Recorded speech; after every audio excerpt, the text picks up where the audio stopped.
9 മണിയൊക്കെ ആയപ്പോൾ ഞാൻ വീട്ടിൽ നിന്ന് ഇറങ്ങിയ വേറെ എങ്ങോട്ടല്ല ഓഫീസിലേക്ക്. അവിടെ എത്തിയപ്പോൾ അവിടെ ആരുമില്ല. ഞാൻ പോസ്റ്റ്, അതുകൊണ്ട് തന്നെ ഞാൻ ലൂഡോ കളിക്കാൻ തുടങ്ങി. പിന്നെ ഇവരെല്ലാവരും ഇവർ വന്ന പാടന്നെ ഇവരെന്ത് ചെയ്ത് വേറെ ബ്രാഞ്ചിലേക്കായിരുന്നു പോയത്.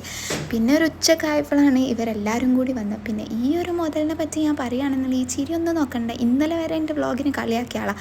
ഇന്ന് മൂപ്പരാളിൻ്റെ വ്ളോഗ് തുടങ്ങിയിരിക്കുന്ന എന്തെങ്കിലും അഭിപ്രായം അതിലും ചിലത് അങ്ങനെ ആണല്ലോ അല്ലേ. എന്നാലും പാവാണ്, നമുക്ക് ഫുഡൊക്കെ വാങ്ങി തരാമെന്ന് വേണ്ടി വന്നിട്ടുണ്ട്.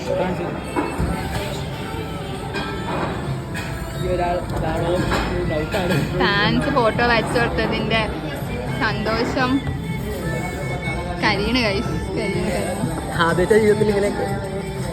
ഇതൊക്കെ ഒരു സൈഡിൽ കൂടെ നടക്കുന്നുണ്ടെങ്കിലും എൻ്റെ കോൺസെൻട്രേഷൻ ഈ ടി വിയിലേക്ക് തന്നെ കേട്ടോ. ഈ ടി വിയിൽ കാണുന്ന സാധനം എപ്പോഴാണ് ഒന്ന് ടേബിൾ മേലേക്ക് എത്താന്നുള്ള കാത്തിരിപ്പിനാണ് ഞാൻ കാത്തിരിക്കുന്നത്. അങ്ങനെ കാത്തിരിപ്പിനൊടുവിൽ ആ ഒരു സംഭവം ടേബിൾ മേലെത്തി. എന്നാലും നമ്മൾ വിചാരിച്ച അത്ര തിരക്കൊന്നും ഇല്ലേനു കേട്ടോ ഇന്ന് മോസോണിൽ. അങ്ങനെ നമ്മൾ മധുതും ബ്രോസ്റ്റഡും കാര്യങ്ങളെല്ലാം വാങ്ങിച്ചു. അത് എത്തിയ പാടെ തന്നെ ഓരോരുത്തർക്ക് വേണ്ടി പീസ് എടുത്ത് ഇതാ കാണുന്ന 3 പീസ് മൂപ്പരൻ ആദ്യം എടുത്ത് വെച്ചിരിക്കണം കേട്ടോ. പിന്നെ എല്ലാവരും ഇതാ കഴിക്കാൻ തുടങ്ങി. ഓരോരുത്തർ കഴിക്കുന്ന ക്ലിപ്പ് എടുക്കലാണല്ലോ നമ്മളെ മെയിൻ പരിപാടി. അപ്പം ഇന്നത്തെ പരിപാടിയൊക്കെ ഏകദേശം ഇത്രയൊക്കെ തന്നെ ഉള്ളൂ. അപ്പോൾ ഇങ്ങനെ നാളത്തെ വീഡിയോയിൽ കാണാമല്ലേ. Till then bye guys.